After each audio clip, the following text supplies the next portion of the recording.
All right, what's up, everybody? This is episode 8, I think, or 9, somewhere around there. But this is the Ask a Jazz Dude show where Ryan Heinlein, the Project H, comes through. What's up, everybody?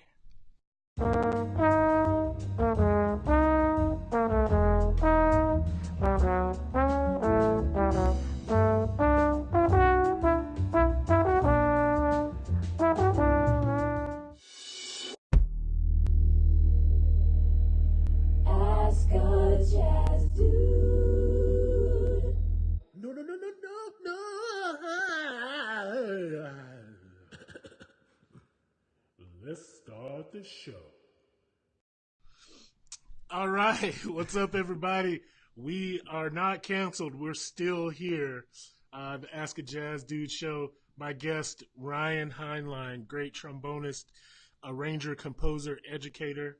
Hey, man, so for the, like one person out there that's listening that doesn't know who you are, All right. tell them a little bit about yourself. All right. Well, I've been in Kansas City about 10 years. Right at 10 years now. I run the music department at Johnson County Community College now, the instrumental music department. Don't have to do vocal anything. I run a group called the Project H, and then just freelance around town, whoever needs trombone whenever they need it, and it's a good life. Awesome. All right, so were you able to see the feed on your phone too? Yeah. Okay, cool. I just want to make sure. As we got some people coming into the room. What's up, Sam Wiseman? Let us know. We had some issues with the sound last week, so I think it's going pretty strong. I can hear it relatively well, so that's good. The topic that I wanted to talk about today is tromboning in the modern world. So, like, I'm a trombone player. You're a trombone player. At least I know how to hold one. Yeah. But we have to get pretty creative to make a living at this beast. Yeah. So tell us a little bit about your approach to figuring all this out. All right. So my approach, today, should just be Ask a Trombone Dude. Then yeah, it has nothing to do with jazz. Yeah. It has a little bit to do with jazz. So I grew up.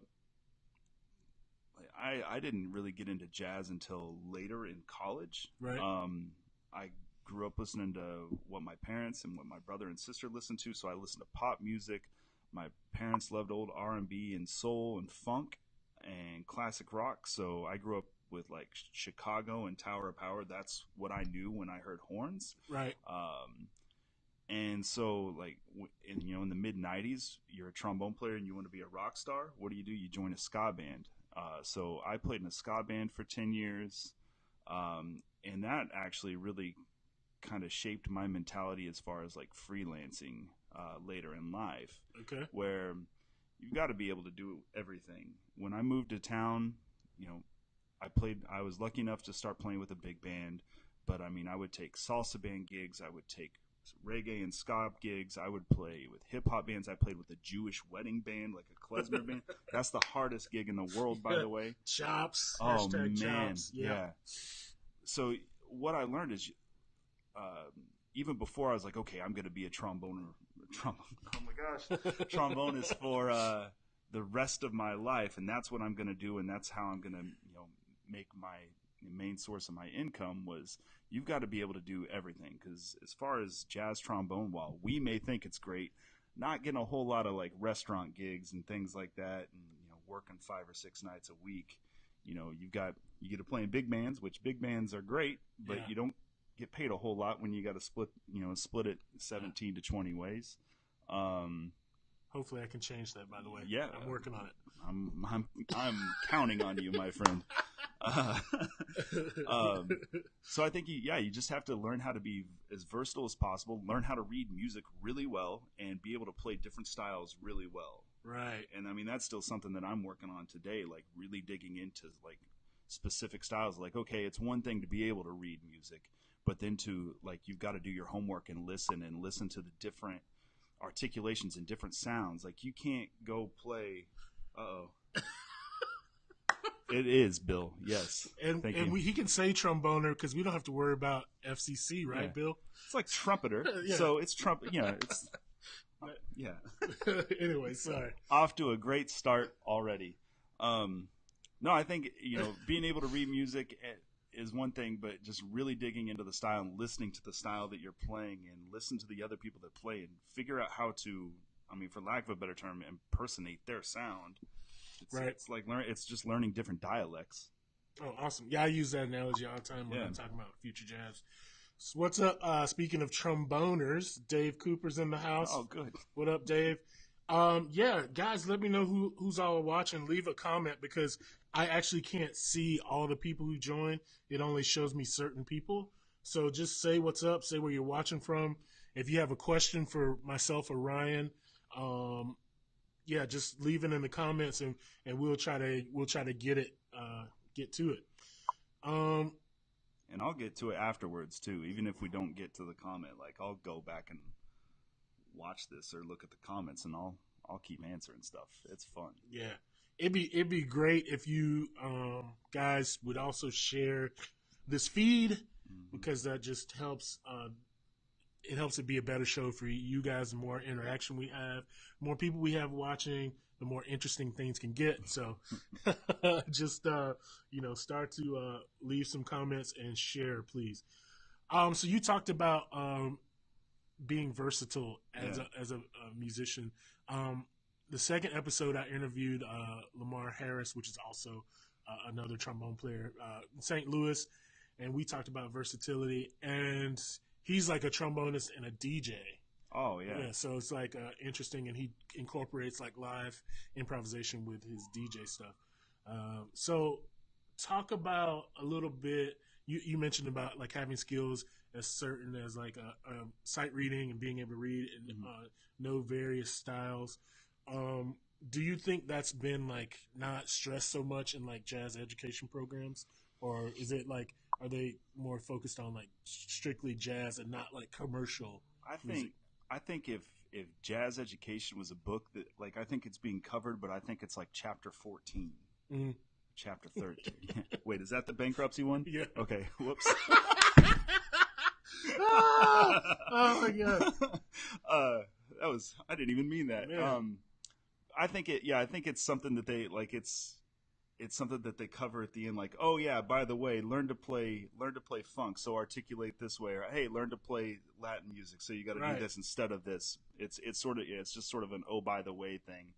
At least in my experience with jazz school or sort of whatever. So I really think like music education in general, like that's where that's where we should be going. Like you go to jazz school, how many of you guys are actually playing jazz mostly? Like, what percent are you playing jazz of your gigs? Like, I think you need to learn. I think there's a place for rock. I think there's a place for like learning that like pop music rep. Like there's so many like wedding and corporate band opportunities, not just in Kansas City, but all over. I think it's important to know that. And I've been able to get gigs and keep gigs just because they start jamming on a tune and I knew the tune. It's like, oh yeah, okay, yeah. Like, and it's the same way if like you're at a jam session, someone calls a tune, they're gonna, the people that are playing with you are gonna be more likely to like talk to you afterwards, or you be able to network with them. Same thing. Like if you know how to play a Bruno Mars tune, or how to play the horn line to a Temptations tune, right? Like that's gonna help you just as much as knowing how to play 26-2 or something like that. Exactly. So Bill Sondel asks, is valve trombone cheating? I don't think it's cheating, but let me rephrase that. I do not like valve trombone simply because it sounds very stuffy to me. Mm-hmm. Like the tone of it is very stuffy. But who's Bob Brookmeyer? Bob Brookmeyer is a great trombone player, but great arranger. But yeah, I much prefer the slide trombone to valve trombone. What's up? Shout out to Nathan Williams for watching. Oh, Nate. Yeah, guys, just leave some comments. Let us know how things are going out there, where you're listening from. Be sure, if you haven't already, to like the Ask a Jazz Dude page on Facebook. That'd be great, so you can know when we'll be going live. We go live every Monday at noon. Thanks to our partner KKFI too for lending us the space and their audience and what they do for the community. All right, so let's talk a little bit about how you came about starting Project H, because that's your band. Okay, yeah. So, all right, so Project H, it started, I mean, kind of what we were talking about, like trombone players don't get a whole lot of gigs unless it's big band things. So what do? And I started the band when I lived in Wichita, and I had to create my own work. At that time, so this is like 2006, 2007. At that time, I was also a 5 through 12 band director. Woo. Did you know that? No, I did not know that, dude. Yeah, I was a high school band director for 2 years, but also did like 5th grade, 6th grade. I had to teach 4th graders how to play chess too. That's a whole other story. But with that job and being 25 and, just kind of, I wasn't ready for that, like that aspect of like teaching. So there was a lot of frustration, and I would get out my frustration just by banging on a piano. And through that, it's like, you come up with like chord progressions at random, and then you start working. I was studying, just started as a couple of years into studying jazz a little bit, so start working on some things. Like, man, I could just write, and if I could just write my own tunes and then get gigs with my own band, then I don't have to wait for a big band or like a top 40 cover band to call. Because I mean, in Wichita, that was the work was for the most part. It was like you play with a cover band and you can get gigs. There wasn't a whole lot of standard, like jazz work. So I just started writing and finally got up the courage to ask a few of my friends to get together and rehearse. We rehearsed like 5 tunes, and I recorded them just to see, what was going to happen. And it just kind of went from there. And then I moved up here in 2008, and took me about a year to kind of get, do the same process of network with enough people, then get up the courage to like, hey, will you guys play?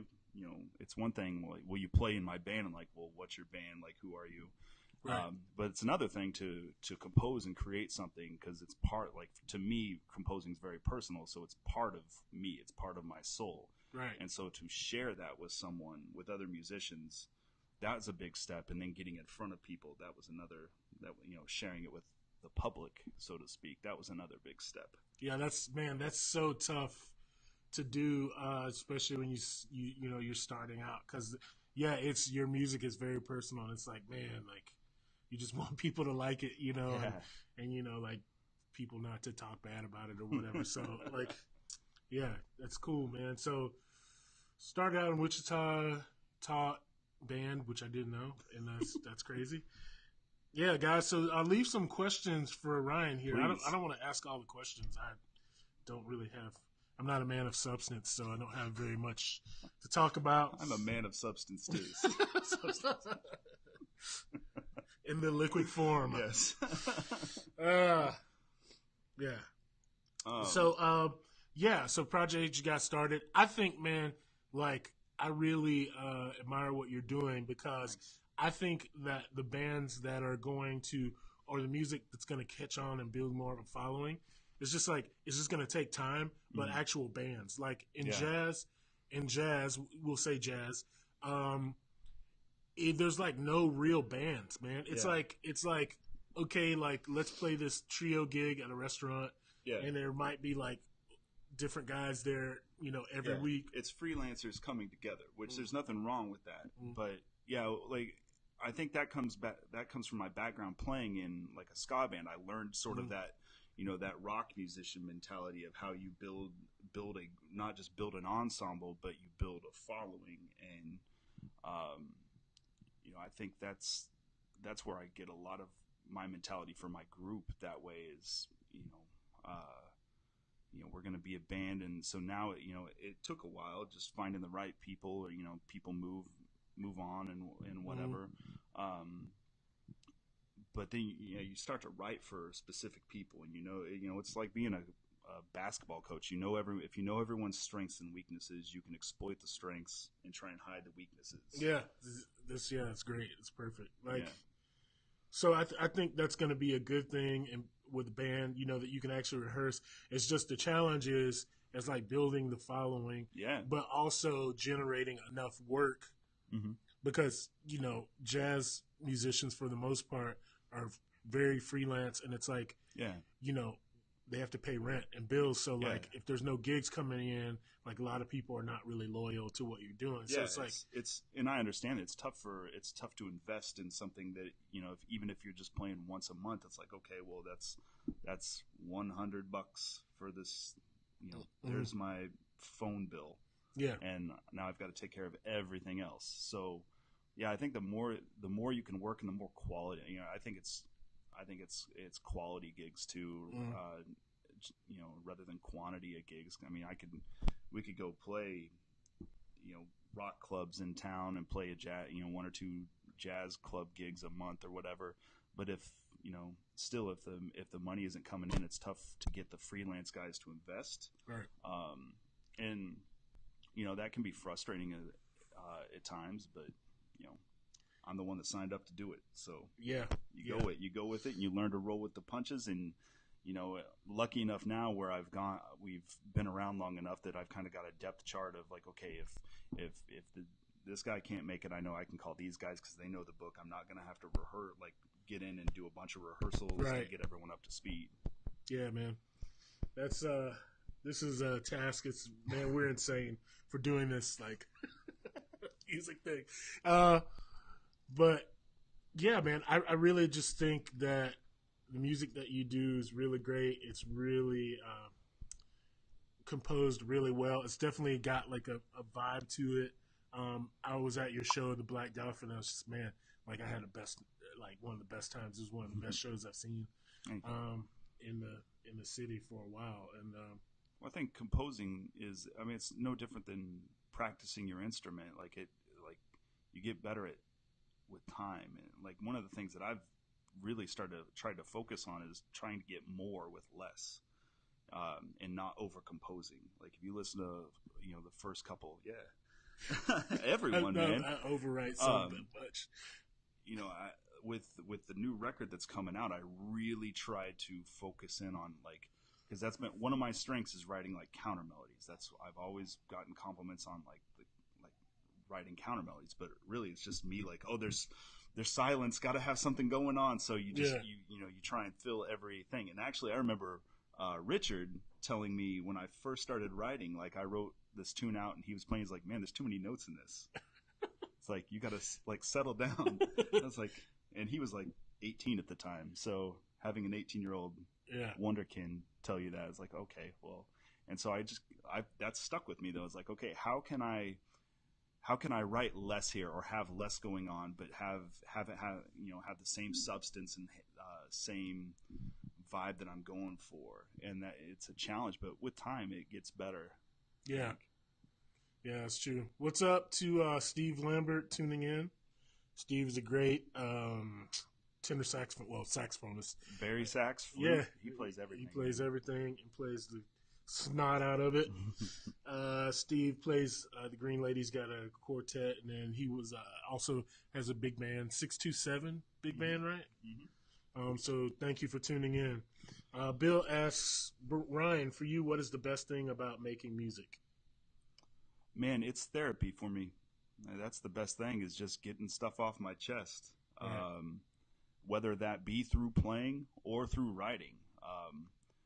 Like I've made the comment before, like whenever I get an idea for a tune, it's really like at first it's like, okay, I got this new idea. Mm-hmm. But then if nothing happens with that idea, then it just like kind of starts to fester and it stays in my head until I get it out. And so the longer I have tunes in my head without getting them out, the crazier I go. And even my wife will say, like, if I'm grumpy or kind of in a bad mood, she's like, when's the last time you practiced? And that's what it is. Even just the most like mundane type of practice, like whether it's just doing long tones or practicing scales, like that's therapy. Right. And then when you actually get out on a gig, like just It's an emotional release. It's a time where I can focus in on something, and whatever else is going on in my life goes away for that moment, for that set, for that gig, whatever. And that's something that I've held on to when I decide. Like, I remember leaving the performance side and going to the education side of my undergrad, and then going to like a trombone festival, and like it was just like 4 days of just playing with people and hearing incredible people play. And I was like, nope, that's for these last 4 days. That's all I thought about. Like, I haven't thought about anything else going on. So for me, that's the best thing, personally for me, is just, music is, being able to write and play music is therapy and keeps me sane. That's true. And Bill, I'll chime in on that. For me, in jazz in particular, is like all the chicks that come with playing the music. So that's why I do it. Mm-hmm. That's why I do it. Anyways, so man, I'm gonna try to play this tune. I don't know if it actually ended up finishing or not, but I want to play a tune from your new record. Let's see if I can choose. And it's great because I just talked about learning how to write simply, and it's probably the hardest, the busiest melody that I've ever written in my life. So if I can play it, it'll be maybe it didn't play. Dang it! I'll have to figure it out. But I wanted to play Planet Smasher, but it doesn't look like it finished exporting. So maybe I'll open my iMovie and try to figure it out. Yeah. So talk a little bit. You have a new project coming out. Mm-hmm. So talk a little bit about that and okay. How you conceptualized the album, and talk a little bit about the musicians who are on it. Sure. So this started about 2 years ago. I won a residency grant through a program called Escape to Create. Something Jeff Harshbarger, Mark Lowry, Matt Otto's done. Right. Calvin Scott did it this year. Victor and Penny did it, I think, as well. There's a lot of Kansas City musicians that were fortunate enough to do this. And it's basically I got to go down to a beach community in Florida. It's where they shot the Truman Show. Very cool. And live in a really nice timeshare for about 25 days and write. And so the project I initially proposed was to write a big band album. Well, it turns out writing big band music's really hard. And so everything that I was coming up with, like, it took about 7 or 8 days, maybe 9 days to start really getting into the swing of writing. But everything I was coming up with just felt, it's probably just because I had done Project H for so long at that point. Everything just felt like a Project H tune. With the big band thing, I was thinking, like, it'd be cool to have strings with the big band as well, just to add some, a little bit more depth, a different texture to work with. Right. And so when I started writing these and it sounded like Project H stuff, I was like, well, I'm just going to bring the strings into this. And so I've got a string quartet on half this. I ended up with 25 ideas when it was all said and done at the end of Escape to Create. And then just over the last, that was 2 years ago now, but over that time, I rework ideas and simplify them or pair them together or completely get rid of ideas, and coming up with actual tunes and figuring how it all works together, writing string parts. And then that was another thing, learning how to write for strings was that's really easy to overdo as well. Yeah. So through all that, I ended up with 10 tunes that I felt comfortable to be on the record. The strings are on 5 of them. I've got Stephen Martin playing tenor sax on one of the tunes because Brett Jackson's the normal tenor player, but since he's such a good doubler, he's playing flute on 2 tunes. He's playing bass clarinet on 2 tunes. So then I brought Stephen Martin in to play tenor sax on 1. And then I brought in Peter Schlam to play vibraphones on 3 tunes. So just with all that, there's one of the pieces that has 12 parts in it, which is great. Wow. There's so many different things to work with at that point. So I'm really excited to share this because I think just with the strings and where I was when I was composing these, it's, normally like when I compose, it's, there's some sort of like I compose as, to get some sort of stress out of my life. And here I was at a freaking beach and like just nothing but beauty. So I think these tunes have a little bit different feel. And like I said, the ones, especially the ones with the strings, have a much different feel than the rest of the Project H stuff. Sam's question. Uh-oh. Do you deliberately write lines that are difficult or easy to play on the trombone? Well, if you notice, I don't have to play a whole lot of difficult things when I write. Although I write difficult things, like the tune that we're hoping to play, the trombone doesn't have to play a whole lot because it was a really hard song. But I mean, like that's one thing is I know what lays well on a trombone. So if I'm going to write something difficult, I'm going to make sure it's in a key that I Right. like, or the line that I write is going to lay well on a trombone where it's going to be as easy for me as possible. Right. But man, do you ever run into this like because like when somebody's like playing your music for the first time, like because you're a trombone player, like they're like I'm not gonna look at it because like I could probably read it because the trombone player wrote it. I feel like that sometimes. I'm like, man. So Rich Wheeler has coined the term, and we have stuck with it because with the monthly gig at the Black Dolphin, we're playing a little bit more frequently, and so we have a lot of subs. Rich Wheeler has coined the term panic reading, and he's like, man, I was panic reading the entire night, just because it's like, yeah. So I definitely think there is a sort of a moniker that like where we might write a little more simply, but man, saxophones in your big band know better now. And but some of my like really good composers and really good arrangers, they're all trombone players. Yeah. I think like John Fedchock or Paul McKee, those guys, they are killing. Yeah, incredible arrangements. Man, I think it's because like where we sit in the band, in particular, like big band stuff. Yeah. It's like we're like kind of surrounded by everything, mm-hmm. and like I think melody, like I know tunes that I write in particular.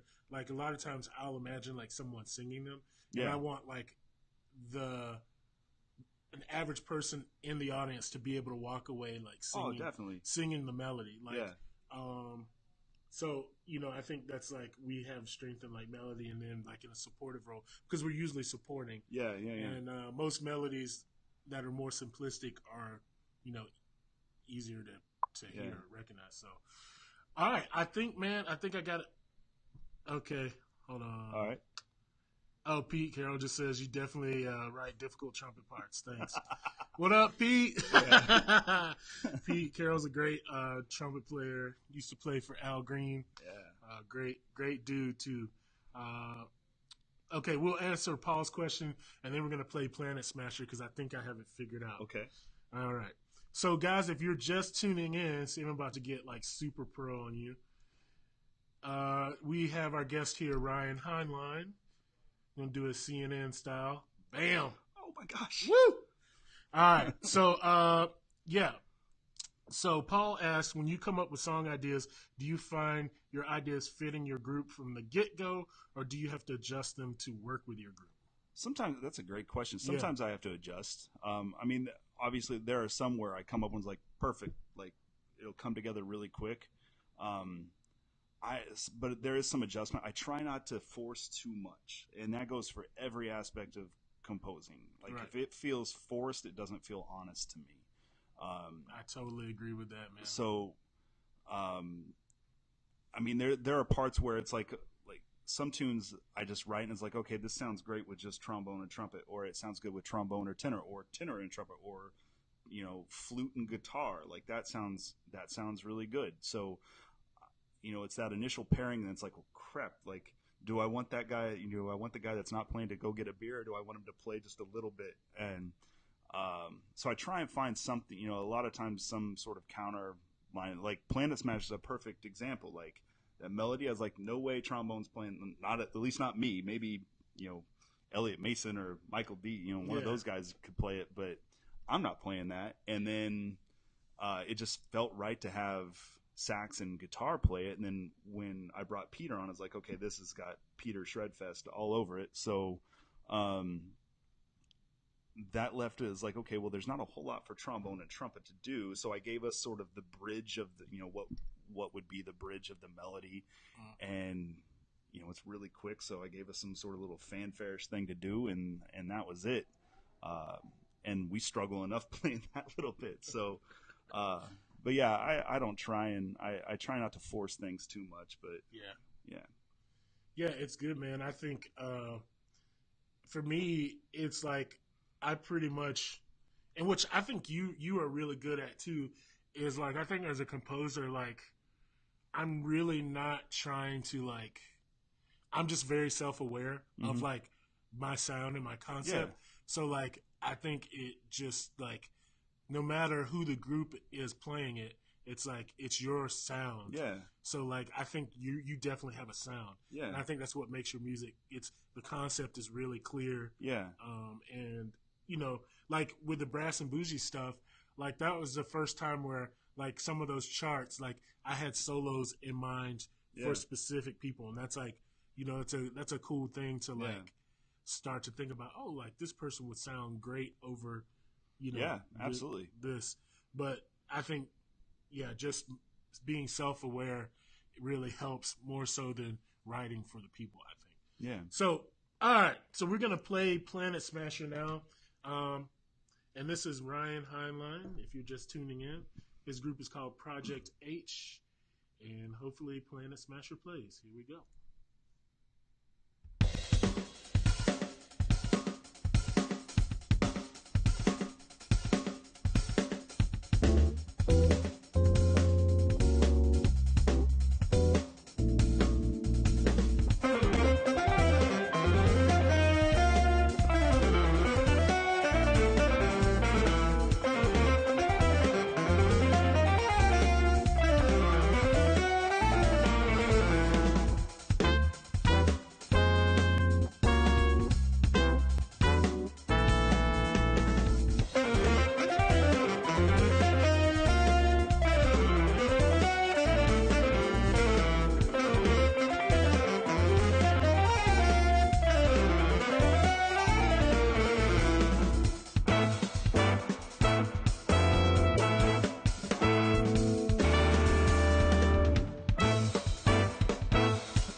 If I could do an emoji, I'd do a little fire symbol right now. That was killing, man. Thanks. Yeah, so Ryan Heinlein, the Project H, great trombonist, even better guy, great educator, composer, arranger. We're talking about tromboning in the modern world, being tromboners. That's the term, evidently. Yes, the term. So yeah, and that tune was called Planet Smasher. Mm-hmm. So tell us a little bit about why you called it that, like conceptualizing the tune or whatever. There was a band called the Planet Smashers. I hated the band, but I always liked their name. Right. And just with the way that tune worked out, like I had the chord progression or the bass line the first, and then kind of just harmonize the chords to fit whatever the bass was doing, and then just started working with the melody really slow on it, obviously, and once I figured I was like, man, this is a really easy tune to just open up and let people go. And it can, like, live, it's even like live the tune goes, ends up a lot, starting off a lot quicker than what we did on the recording. And that the take that we took on the recording was quicker than original. Like the first couple, like we were like, okay, like let's, like Peter was actually the one that is like, hey, let's just go for it. Like just go at whatever tempo you want, and let's just do short to the point solos, which is a very Peter thing to do. And it it just took off, and same thing when we play it live. It's just Matt starts it off on the drums, and we just kind of look at each other like, oh, all right. Hey, Brett, have fun playing that. So it was just sort of a, people, it's killing, or we destroy, the destroyer. It's just like, okay, well, destroy the planet. It's just a planet smasher.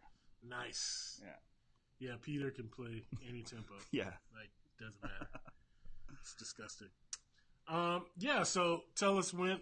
I don't think you mentioned when is the album release, and are you doing CD release? Yeah. So the album is going to be digitally released March 23rd. And then, so it'll be available on iTunes, and you can actually, I think you could pre-order it right now on Bandcamp. We're waiting on iTunes pre-order to go through and all that stuff. But March 23rd is when it'll be released on, you'll be able to download everything on Bandcamp, iTunes, Amazon, be on Spotify, all that good stuff. And then the actual CD release is going to be Wednesday, April 4th at Westport Coffee House, Nice. 7:30, and we have, we're going to open up, we're going to play at 7:30, then at 8:30, 8:45, the Mark Lettieri Trio is playing. Oh, killing. And Mark is the guitar player for Snarky Puppy. Yeah. And he's bringing in Wes Stevenson, he's got a group called the Funky Knuckles out of Dallas, which is incredible. And then Jason Thomas is the drummer. Jason plays with Snarky Puppy. He's played with Roy Hart, the RH Factory. He's played with D'Angelo before. Woo. So it's just a killer trio. They're going to do a clinic at my school that afternoon, and then do the Westport Coffee House. So it's $15. All ages are able to go. There's only 100 seats in that place, so hopefully, you'll pack that out. That's no problem. That was the plan. So nice. Yeah, it'll be a killer show. What is the? I can put in really quick. What is the link for your Bandcamp so they can? Just Project H, not the Project HKC. Okay, so Bandcamp. Project H, I think it's Project HKC.bandcamp. Oh. Yeah. Project HKC.bandcamp.com. Boom. So guys, if you want to go pre-order that, there's that link. If you pre-order it, you get one of the songs right now that you can listen to. Very cool. And our other 3 records are there too. Nice. Yeah, man, that's awesome, man. Congrats on the project. I know how much work that takes to get done, and this one's been like, this one means more. Like the last 2 records we did like Kickstarters to help fund it. And I have no issue with, like, Kickstarters I think are oversaturated now, and it's after 2 it's like I have I have trouble like, hey, donate to our recording thing again. But man, like I think it just kind of goes with like the spot that I was in when I created, composed most of these tunes. Just kind of goes in with like, man, we worked our butts off to fund this ourselves. Just saving every dollar from every gig that I haven't paid myself for a gig since June of last year. Every dollar that I've made on a gig has gone straight, unless it's like $5 or whatever, has gone straight to that record. Wow. So yeah, it definitely means a lot more to me. There's a little bit more pressure. It's like, okay, like I hope this one pays off, and I'm just ready for it to be out at this point. Countless hours of mixing and hearing yourself play. Definitely. That part is not fun. It's not fun at all. Cool. Oh, you're watching. I am watching. No, Paul. God. That's about it. Paul Roberts, relentless. Everybody, Paul Roberts. Yep. Paul Roberts was guest, I think, on episode 4. We talked about arranging. Paul's a great arranger, great piano player, bass trombone player, all the above. Yeah, so talk a little bit about, so we both compose, we both teach, we both play, we both arrange. Like what are some of your like process, like what's your process for basically like arranging? For arranging? Or composing. Okay. For composing, like it's a different, like I don't have a single, like there's not like step 1, step 2. I guess step 1 is like I either come up with a chord progression, a melody, or a bass line, or sometimes even just like a rhythmic idea. Okay. And I go from there. A lot of times I'm most successful when I write a bass line first. Okay. If I can, because I write most of it's on piano, and I'm not a great pianist, but I'm okay. Like I would feel really bad if anyone ever paid me to play piano. But coming up with a bass line, and then I can harmonize the bass line however I want, because I wasn't I didn't actually take like jazz theory or anything. Like my jazz schooling I took improv at UMKC and was in the bands and a combo, and that's the extent of my jazz schooling. So a lot of it's technically non-functional harmony. Like there's not a whole lot of 2/5s in my music, but I like it that way. But if I can write a bass line and then come up with a harmony behind them, then I just start. Then I sing the melody. Like a lot of times I'll come up with a melody just by singing around, and because I'm in the same boat. Like I love Stevie Wonder is one of the best melodic writers I've ever heard, and so it's the same type of thing where if I can sing it, then hopefully they'll be able to sing it, and that's usually how it comes to be. Sometimes the groove or the feel of the tune is loud. The melody will dictate a lot of that. And then sometimes, I'll compose something, and then once I bring it into the guys, it's like, nope, it's got to be, we've got to do it this way. Like, it's going to be a lot better. You compose on like the piano and then put it into Sibelius or Finale or something. And my wife always thinks it sounds like The Legend of Zelda. Yeah. And it's like, man, I can't wait to get real instruments with this, because I just like, trust me, it's going to be better than that. So yeah, my wife does the same thing she's like, oh, those MIDI trumpets sound terrible. Like, I'm like, yeah, you just have to use your imagination, so that's a good thing. I think people will never be able to recreate sound of brass instruments to MIDI. So I think we're safe in that regard. Hopefully, man. Nope, Larry, I didn't. Hopefully not. Somebody see, man, it's weird. Like you don't see all the comments. Like, so it shows certain people certain comments. So that's why I tell people to just like keep commenting so we can get your stuff. Yeah. So yeah, I mean, for me, arranging is like, or composing. I guess composing is it's always like, unless like I'd have to do a commission or something. But even then, like, I'm definitely like not trying to force it, and I'm trying to make it be like improvisatory in nature, so that like it sounds natural, as opposed to just like like forcing some stuff. And to me, like, kind of piggybacking on to like talking about arranging, I actually have like I struggle with arranging for that simple fact that like I try not to force something, and then it's like, man, if I come up with an idea, like I don't want to attach someone else's song. Like if I'm gonna, write a cover of a tune, if I'm gonna do a Steely Dan cover, and I come up with which I'll never do. But if I came up with a Steely Dan cover, and I came up with a different feel to it, it's like, man, no, I like that feel. I want to write my own thing to it. And so I always that's a real big that's a big speed bump for me when I actually arrange someone else's tune. That's interesting. Yeah. Yeah.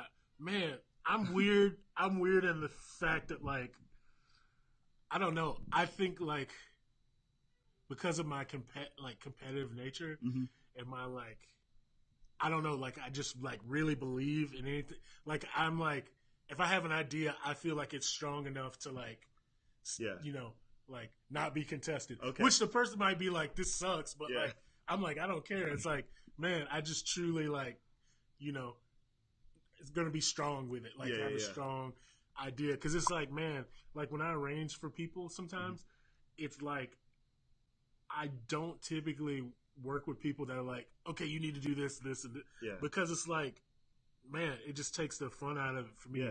Like I have to just like do my thing. And well, at that point, it might as well be arranged by like Hal Leonard Publisher A or Hal Leonard Publisher B. Like, it's not your voice coming through that arrangement. Right. So. Yeah. It's always touchy. In particular, like just like especially like popular music or songs that like people know. Like messing with that sometimes can be like a little bit forced. But I try to just do my thing. Oh, Jim Mayer. Yeah, Jim. Hey, Jim. What's up? Jim is I think he's the head of the music department, or at least instrumental he's the music. Jazz director at KCKCC. Yep. Great guy, great alto player, great educator. He says good stuff as always. Love the casualness and folksiness. Great stuff, guys. That's the Canada coming out. Yeah, man. I was like, yeah, that's totally Canadian. No, we're just joking. Yeah, man, I'm not really like a formal guy, so I can't. Everything is pretty casual for me, and I think Ryan too. So, yeah, I dressed up today. Larry Wagner. Maybe that was the other one. I took care of that one. Oh, okay. Yeah. Like, see, like it's just weird how stuff shows up. Nick Schroeder. What's up, up? Nick's the jazz director at Hutchinson Community College. Okay, where's that? Hutchinson's in the middle of Kansas, about an hour northwest of Wichita. Sorry. Yeah, that's all right. I'm not from here. It's the Nick, community college community that we've man. got going on today. Yeah, man. Yeah. Thanks for doing what you do, man. Yeah. Steve Martin, just talking about him earlier. Steve's got a record coming out pretty soon. Yeah. Steve is a killer on the saxophone, assassin on the sax. So thank you for tuning in, man. We're in the wheat fields. Yeah, cool. I forgot what I was going to ask you because we got on the composing thing. All good. Anyways. More questions, too. Yeah, more questions. We got about 5 minutes. You can ask me anything. Man, and it looks like people are starting to come in, too. It's like towards the end. So maybe I really do need to reconsider the time. Maybe I'll do like a Facebook poll and like ask people what time would be better. I just know this time works awesome for me, but So maybe leave in the comments, guys, like what time you would have to watch the show. What would be a better time for you, and then we can figure that out. So if you guys are watching on Facebook, please like the Ask a Jazz Dude page. Go to Ryan Heinlien's Facebook page, Project H, and also on Instagram and Twitter. Yep, Instagram, Twitter, all that good stuff. At the Project H. If you're listening on YouTube later when I post this, please don't forget to subscribe. Also, for you that just don't like video and don't like to see our beautiful faces, you can go on iTunes. Sons of bitches. Yeah. Yes, our first cuss word on Ask a Jazz Dude. Yes, we did it. All right, now it's open season for me. My folksiness coming through. Yeah.